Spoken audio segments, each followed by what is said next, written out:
What's happening, guys? I'm Curtis, and you're watching LeftFootFirst.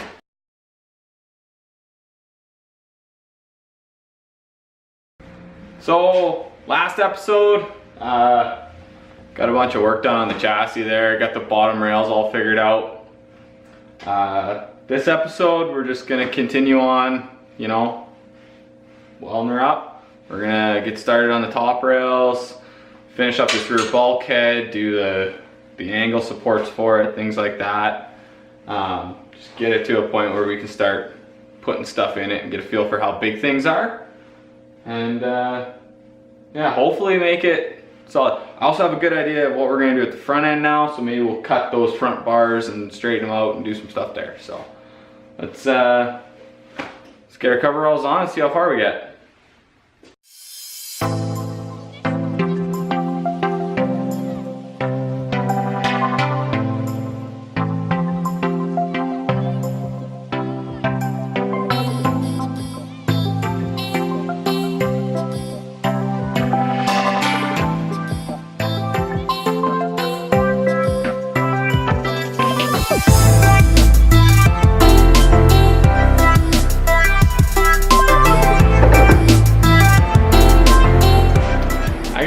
Now where my saw won't be able to cut that angle because it's over 45 degrees.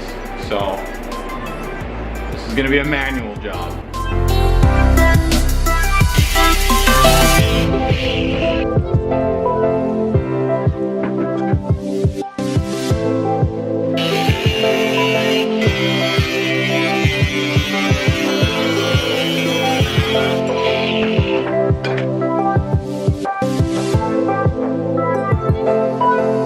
So now that we got our angle pieces in, we got a bit of an issue up here.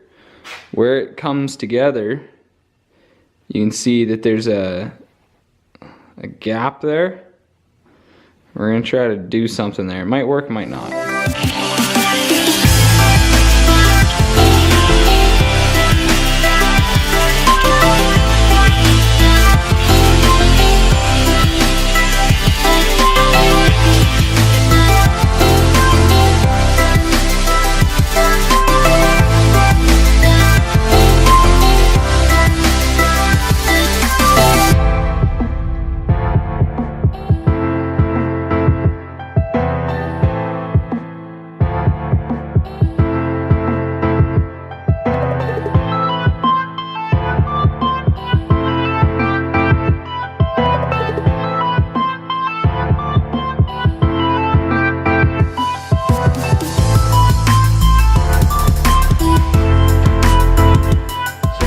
Not nearly as productive as I wanted it to be.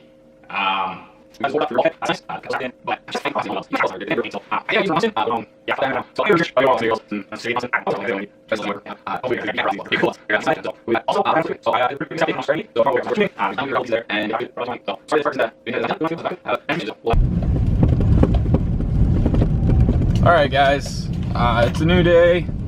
I'm in a better mood. I don't know if you could tell at the end of yesterday there, I was in a pretty bummed out.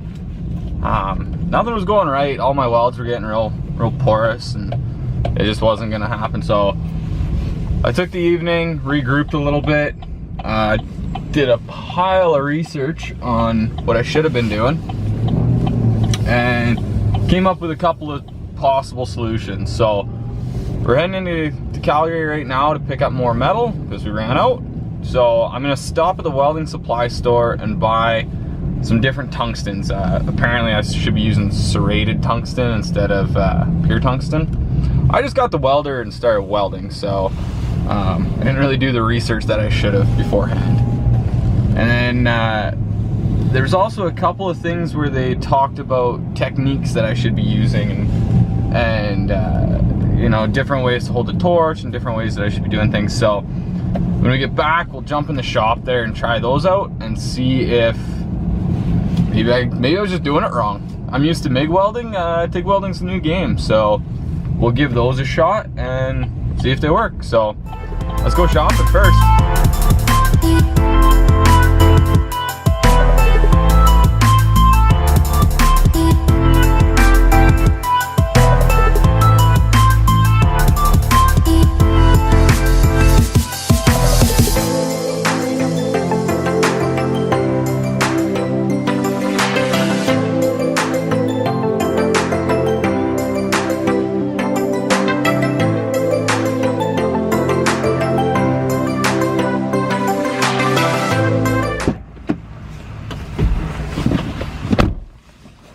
right, we got metal, we got new tungstens.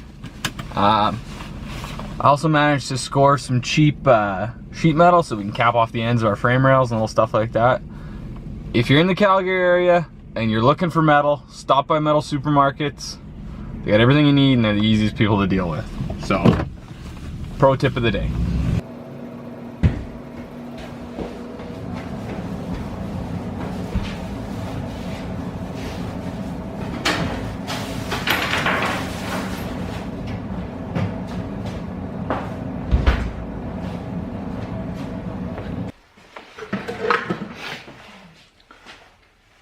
Alright, this is what we got from the welding shop that should help us with this.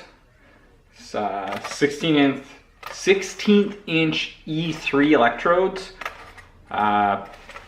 Supposedly they're better for a novice like me. We also got a collet and a diffuser for it, because we're going to be changing from 8th to 16th. And then I also wanted to try getting some little cups. So this is a number 4 cup, and this is a number 5 long cup. These hopefully are going to help us when we start getting into those inside corners. We can actually get the cup in there. Right now I'm running a number 7 cup, which is huge for getting into, like, when the two tubes are at an angle like that, you're trying to weld in that crack, you'll never get it in there. So hopefully they'll help. We'll try them, right? It's all trial and error at this point.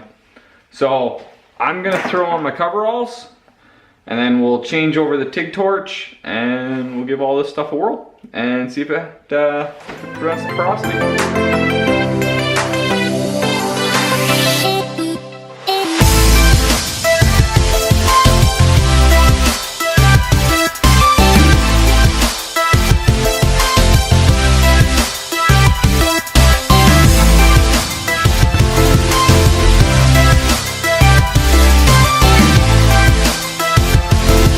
Well, funny story that's not that funny.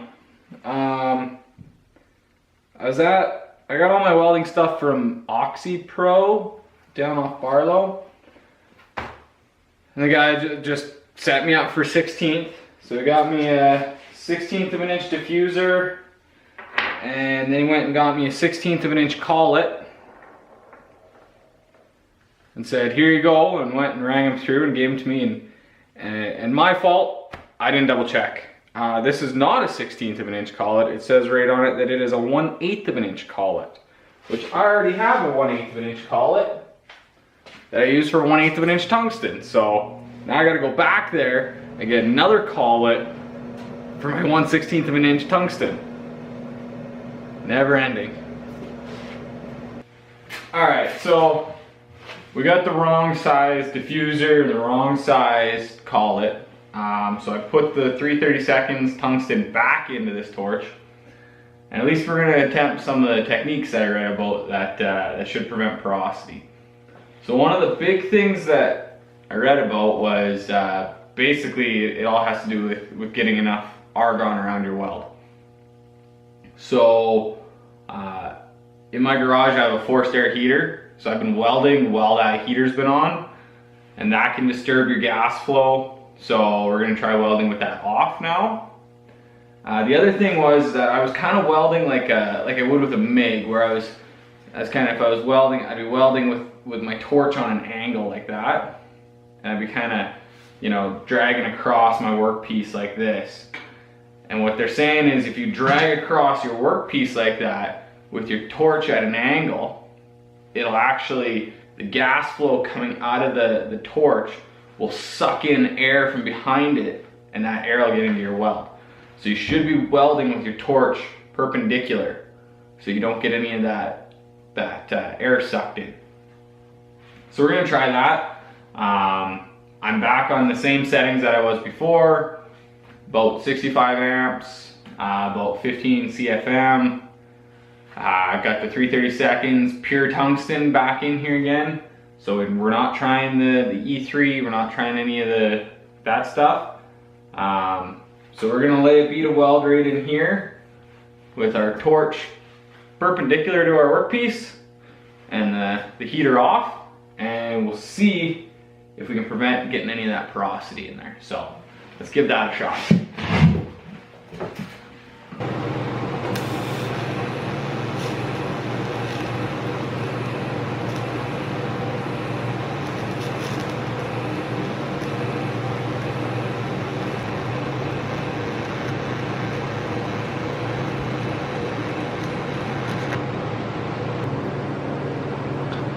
So I'm gonna call that terrible results at best.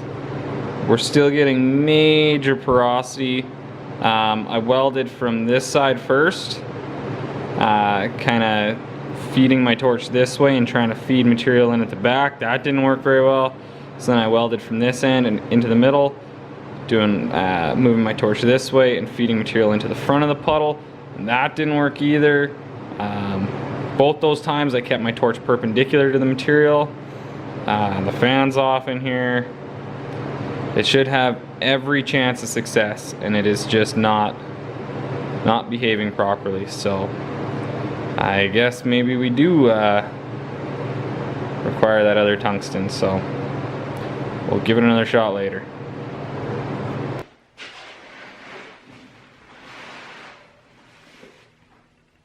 It's no bueno. Didn't work. The technique of, you know, trying to keep my shielding gas there didn't help. Still got porosity.